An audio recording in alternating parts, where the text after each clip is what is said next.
শুভ সন্ধ্যা বন্ধুরা, কেমন আছো তোমরা? এই ব্লগটি রবিবারের, আজকে হচ্ছে মঙ্গলবার। রবিবারের ব্লগটাই তোমাদের সাথে আজকে শেয়ার করছি। রবিবারে আমাদের এখানে রথের কম্পিটিশন ছিল।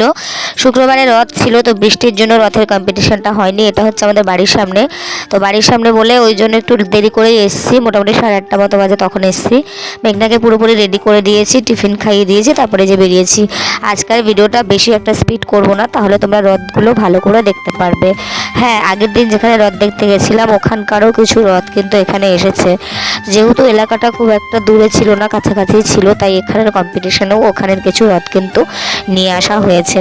তো এখানে রথের প্রতিযোগিতা অনেকক্ষণ হয়েছিল, রাত্রি 11টা পর্যন্ত হয়েছিল। তারপরে পুরস্কার বিতরণী হয়েছিল, তো ততক্ষণ ছিলাম না। এখানে মেঘনার দুটো বান্ধবীর সাথে দেখা হয়েছে। তার মধ্যে এই যে একজন বান্ধবী, ওরা হচ্ছে খিচুড়ি স্কুলে আগে যেত, তো এখন দুটো আলাদা আলাদা স্কুলে ভর্তি হয়েছে, তাই এখন আর সেরকম দেখা হয় না। তবে আমাদের পাড়ার মধ্যেই বাড়ি ওদের। যাই হোক, একটু ওর মায়ের সাথে একটু কথা বলে নিলাম, তারপরে যে রথগুলো তোমাদের দেখাচ্ছিলাম। বাচ্চাদের এটাই একটা আনন্দ, দেখো কত সুন্দর হাতের কাজ, কি ভালো লাগছে দেখতে। তোমরা কারা কারা একসাথে এত রথ দেখেছো অবশ্যই কমেন্ট করে জানিও।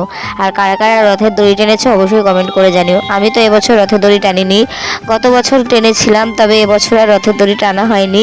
যাই হোক, এখানে দেখো অনেক খাবার টাবারের দোকানও বসেছে, যেমন ভুট্টা, পাপড়ি চাট, ফুচকা, ঘুগনি, পাঁপড়, তেলে ভাজা, অনেক কিছুই বসেছে। খুব ভালো লাগছে, যেহেতু বাড়ির সামনে তাই অতটা চিন্তা ছিল না। আমি আর মেঘনা চলে এসেছিলাম। তারপরে আমার পাপড়ি চাট দেখে খেতে ইচ্ছা করছিল, কিন্তু পাপড়ি চাটটা এত বাজে ছিল কি বলবো তোমাদের। 1 প্লেট নিয়েছিলাম, মেঘনা 1 পিস পাঁপড় খেয়েছে, আর আমি সব পাঁপড়গুলো খেয়ে তরকারিটা ফেলে দিয়েছি। খুবই বাজে লাগছিল খেতে, একদম ভালো লাগছিল না।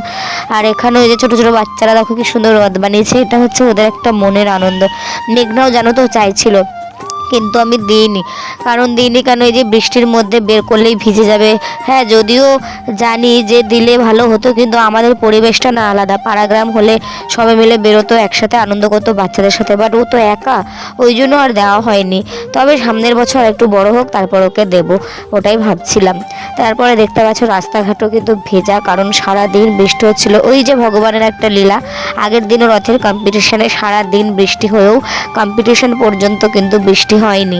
আবার আমাদের বাড়ির সামনেও তাই সন্ধ্যা পর্যন্ত বৃষ্টি হয়েছে। আমরা এটাই চিন্তা করছিলাম যে রথগুলো কি হবে, ভিজে না যায়। তারপর ঠাকুরের কৃপায় কয়েক ঘন্টা কিন্তু বৃষ্টি হয়নি।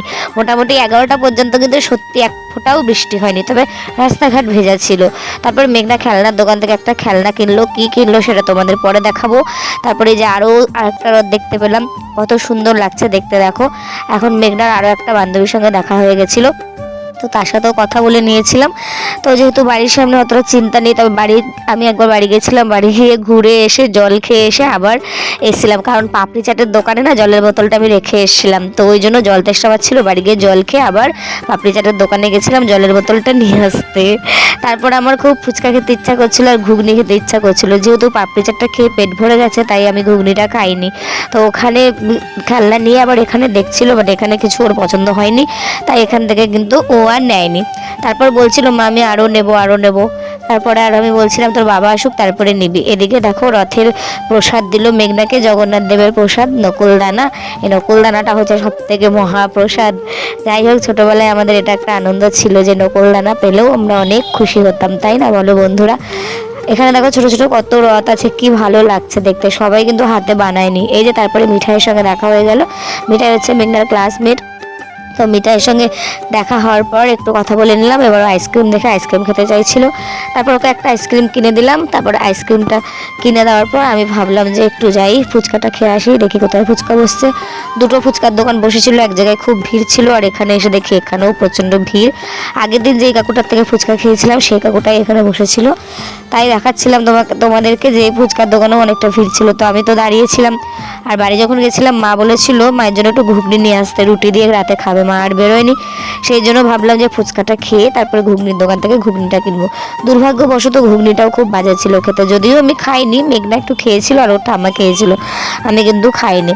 তো এই যে আমার সেলফি ক্যামেরাটা একটু প্রবলেম হচ্ছিল, জানি না কেন কি হয়েছে, ক্যামেরার মধ্যে কিছু নোংরা টোংরা ঢুকে গেছে হয়তো, ওই জন্য একটু ঘোলা ঘোলা লাগছিল। তারপরে এই যে ঘুগনিটা কিনে নিলাম ঘুগনির দোকান থেকে। এবার আমি সোজা যাবো বাড়িতে, চলো বাড়ি গিয়ে তোমাদের দেখাচ্ছে কি কিনেছে। এই যে দেখো ক্লে নিয়েছে, ক্লে। আমাকে আরও খেলনা দিতে বলছিল, আমি বলছিলাম আমি আর কিছু দিতে পারবো না, তোর বাবা আসলে বাবার থেকে নিবি। তারপর ওর বাবা তো আস্তে আস্তে 10টা 10-15 বেজে যায়, কখনো 10:30, কখনো 11টা। বাবার জন্য ওয়েট করছিল কখন বাবা আসবে। তারপর ওর বাবা এসেছিল, ওর বাবার সঙ্গে গিয়ে ও আবার দুটো খেলনা নিয়ে এসে, একটা বেলুন নিয়ে এসেছিলো, একটা ক্যামেরা নিয়ে এসেছিলো। আগের দিন একটা ক্যামেরা কিনে দিয়েছিলাম আমাদের মেলার মাঠ থেকে, সেম টু সেম ক্যামেরা ছিল, তারপরেও আবার কিনেছে। আমি গেলে কিনতেই দিতাম না, কারণ যেই খেলনাটা আছে সেটা না নিয়ে অন্য একটা খেলনা নিলে লাভ হতো। তারপরে যে বাড়িতে চলে আসার পর এখন অনেকটাই রাত, মোটামুটি এখন অ্যানাউন্স করছে ফার্স্ট সেকেন্ড থার্ডের, তো সেটাই একটু ভিডিও করে দেখাচ্ছিলাম যে রাত্রি বাজে 11টা, তারপরেও কিন্তু মেলার মধ্যে অনেক লোকজন আছে। তো আজকের একটি ছোট্ট ব্লগ তোমাদের সাথে শেয়ার করলাম। ব্লগটা কেমন লাগলো অবশ্যই কমেন্ট করে জানিও। দেখা হচ্ছে নেক্সট ব্লগে, ততক্ষণের জন্য সবাই খুব সুস্থ থেকো, ভালো থেকো, টাটা, গুড নাইট। ওদিকে দুজনা দেখছিল রথ নিয়ে বাড়ি যাচ্ছিল। তো চলো, কেমন লাগলো ব্লগটা জানিও।